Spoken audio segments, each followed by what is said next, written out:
अस्सलाम वालेकुम व्यूअर्स। आज हम सैलरीड इंडिविजुअल की प्लस कंसल्टेंट की रिटर्न सबमिट करेंगे जो कि सर्विस प्रोवाइडर हैं। ठीक है, वो एक कंपनी से तनख्वाह भी ले रहे हैं और शाम में अपनी प्राइवेट प्रैक्टिस भी करते हैं। तो चल के देखते हैं कि उनकी रिटर्न कैसे सबमिट करते हैं। ये सबसे पहले हम डैशबोर्ड में आए, डैश आइरस लॉगिन किया, डैशबोर्ड में आ गए। डैशबोर्ड में लेफ्ट साइड पे file your income tax return पे क्लिक करते हैं। पीरियड देते हैं 2023 की हम कर रहे हैं। यहाँ पर सबसे पहले आपने इंपोर्ट कर लेना। ये अगर फर्स्ट ईयर है, आप अगर फर्स्ट पहले साल में रिटर्न सबमिट कर रहे हैं तो इंपोर्ट करने की ज़रूरत नहीं है। इंपोर्ट का मतलब ये है कि पिछले साल की जो रिटर्न है वो यहाँ पे एज इट इज़ उठ के आ जाएगी। उसमें हमें बार बार चीज़ें मेंशन करने की ज़रूरत नहीं पड़ेगी। ये हमने ये कर ली। लेफ्ट साइड पे आप देख सकते हैं, यहाँ पे इनके जितने भी हेड ऑफ इनकम है वो आ रहे हैं, जैसे कि employment, salary, property, business, capital asset, other source, foreign source. ठीक है, ये आ रहे हैं। अब ये इनकी जो इनकम थी इस साल वो 15 लाख रुपए है। ये हम इनको मेंशन कर देंगे 15 लाख। इसके बाद इनकी, क्योंकि प्रॉपर्टी इनकम कोई नहीं, हम प्रॉपर्टी में नहीं जाएंगे क्योंकि प्रॉपर्टी इनकम है नहीं। अब बिजनेस बिजनेस इनकम है। बिजनेस इनकम में इनकी कंसल्टेंसी ये प्रोवाइड करते हैं सर्विस प्रोवाइडर के हिसाब से। अदर रेवेन्यूज़ में जाएंगे। अदर रेवेन्यूज़ में इनकी जो इनकम है 1,75,000 रुपये। ये हम इनकी इनकम इनपुट कर देते हैं। यहाँ पे लिखा हुआ है income exempt from tax subject to fixed final tax. यहाँ पे बहुत से लोग मेंशन कर देते हैं, वो आप नहीं करनी, क्योंकि आपकी जो 153 की जो टैक्स की डिडक्शन है वो फिक्स फाइनल में नहीं आती। ठीक है,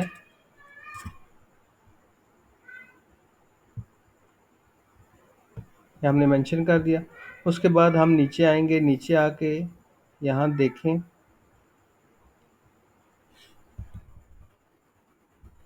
जितने भी बिजनेस के आपके खर्चे हैं, कंसल्टेंसी आप प्रोवाइड करते हैं, तो आपका अगर रेंट लगता है तो वो मेंशन करेंगे, सैलरी मेंशन करेंगे। रेंट मिसाल के तौर पे आपका एक साल में जो रेंट पे होता है वो 90,000 रेंट पे करते हैं आप।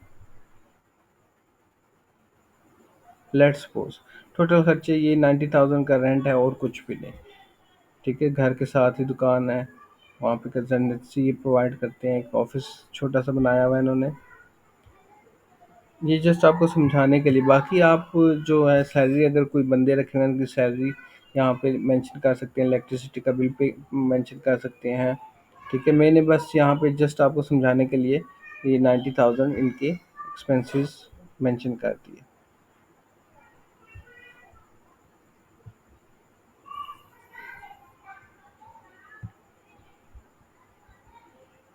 अब ये देखें कि 1,75,000 इनकम थी, रेवेन्यू था।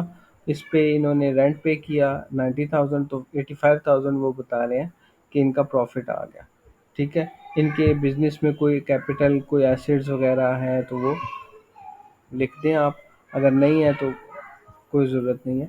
एक्चुअली कभी बाज़ औक़ात ऐसा होता है कि कोई एक इंसान जिसको जो कंपेयरिंग करता है, जो कोई और कंसल्टेंसी प्रोवाइड करता है, तो डेफ़िनेटली उसको ऑफ़िस वगैरह रखने की या कोई ऐसा सच एज़ एसेट्स वगैरह की लायबिलिटीज़ की ज़रूरत नहीं है। इंडिविजुअल है, वकील हैं जैसे। ठीक है, तो वकीलों को अगर वो कंसल्टेंसी प्रोवाइड कर रहे हैं, ऑनलाइन ही अपनी एडवर्टाइजमेंट कर रहे हैं, कोई ऑफ़िस नहीं बनाया, तो उनको कोई ज़रूरत नहीं है यहाँ पे मेंशन करने की कि क्या उनकी एसेट्स कितने हैं, कैपिटल कितना है। अब यहाँ यहाँ पे आते हैं तो यहाँ पे लिखा हुआ है कैपिटल वगैरह, अदर सोर्स। ये नीचे आए तो टैक्स चार्जेबल। ठीक है, टैक्स चार्जेबल में आते हैं तो यहाँ पे ये देखें एडजस्टेबल टैक्स आ रहा है। यहाँ पे एडजस्टेबल टैक्स में जो सैलरी सैलरी का टैक्स है वो एडजस्टेबल है। अब ये देखें ये लिस्ट प्रोवाइड हुई हुई है 148 वगैरह इंपोर्ट पे जो भी टैक्स होता है एडजस्टेबल होता है। यहाँ पे ये देखें कि सैलरी पे टैक्स है।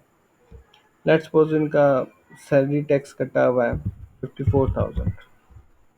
ठीक है, वो आप 54,000 आप मेंशन कर देंगे। उसके बाद इनका कोई भी टैक्स और है, जैसे कि प्रॉफिट पे टैक्स है या उनके टेलीफोन पे टैक्स है, मोटर व्हीकल पे टैक्स है। ठीक है, ये सब आ रहे हैं आपके पास। अगर वो डिडक्शन हुई हुई है तो आप यहाँ पे मेंशन कर दें। ठीक है, अब जैसे ये टेलीफोन है 236 236(1)(a) में टैक्स है, यहाँ पे आप क्लिक करेंगे। यहाँ पे कंज्यूमर नंबर जो मोबाइल नंबर है वो लिख देंगे, कमेंट लिख देंगे कि इतना इतना मेरा टैक्स डिडक्ट हुआ। इंटरनेट बिल के ऊपर टैक्स आता है, इंटरनेट कार्ड के ऊपर टैक्स होता है, वो आप यहाँ पे ऐड कर सकते हैं।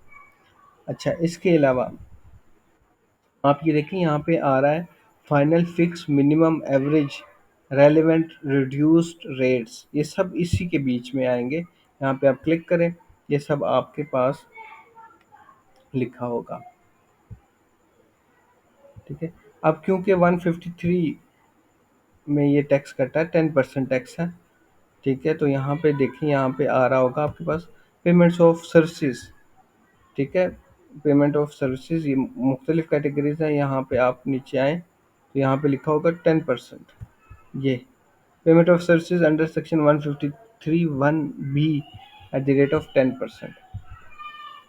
ठीक है, तो यहाँ पे आप इनकी मेंशन कर दें अमाउंट, और यहाँ पे इनका जो टैक्स कटा है 17,500 वो मेंशन कर दें। ठीक है, ये हमने मेंशन कर दिया। अब नीचे आते हैं, नीचे देखें कंपटीशन में, कंपटीशन में देखें आप कि 85,000 बिजनेस में हमें जो इनकम हुई है, ये 15 लाख रुपए हमने सैलरी लिया है, 85,000 हमें बिजनेस इनकम हुई है। तो नीचे आए तो टोटल इनकम हमारी उसने कैलकुलेट की थी कर दी 15,85,000 रुपये। अब 15,85,000 रुपये पे जो टैक्स बनाया है वो 77,240 रुपीज़ बनाया।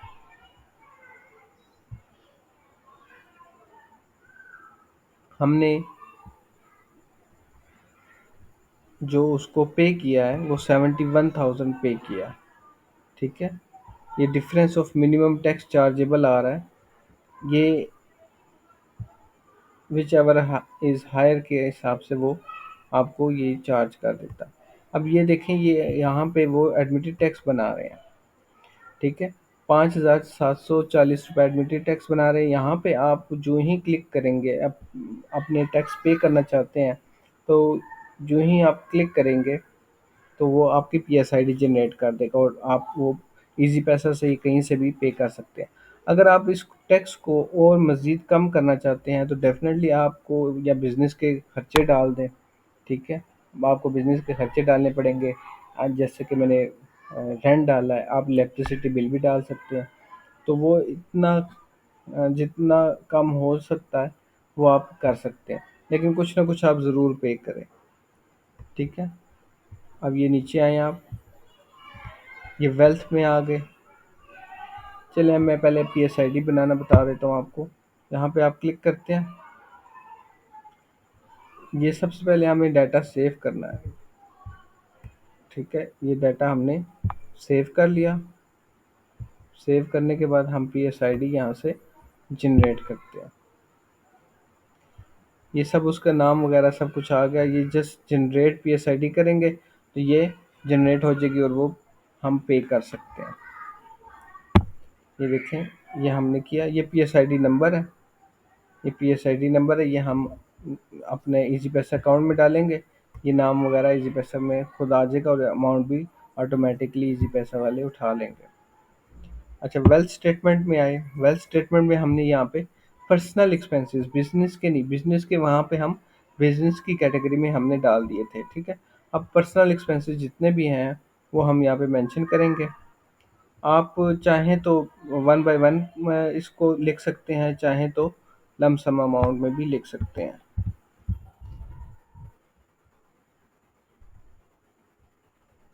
ठीक है। अब एसेट्स वगैरह में आए, एसेट्स में आए तो ये बैंक अकाउंट डिटेल वगैरह है, ये आप देख लीजिएगा, जो भी आपने मेंशन करनी हो वहाँ यहाँ पे जितने भी मेंशन कर दीजिएगा। ठीक है। अब रिकन्सलेशन में आते हैं। रिकन्सलेशन में देखें कि यहाँ पे वो कह रहे हैं normal tax, subject to normal tax. आपकी नॉर्मल टैक्स के बीच में आपकी इनकम थी 15 लाख।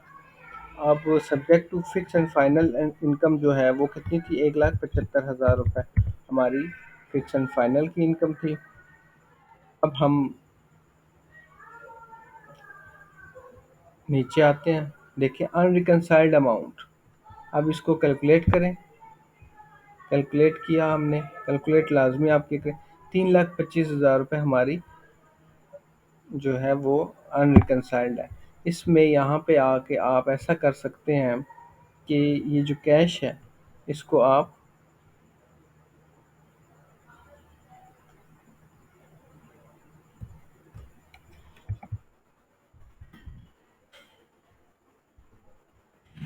3,25,000, ठीक है, हमने ये कैश लिख दिया 3,25,000। अब ये अनरिकनसाइल्ड अमाउंट जो है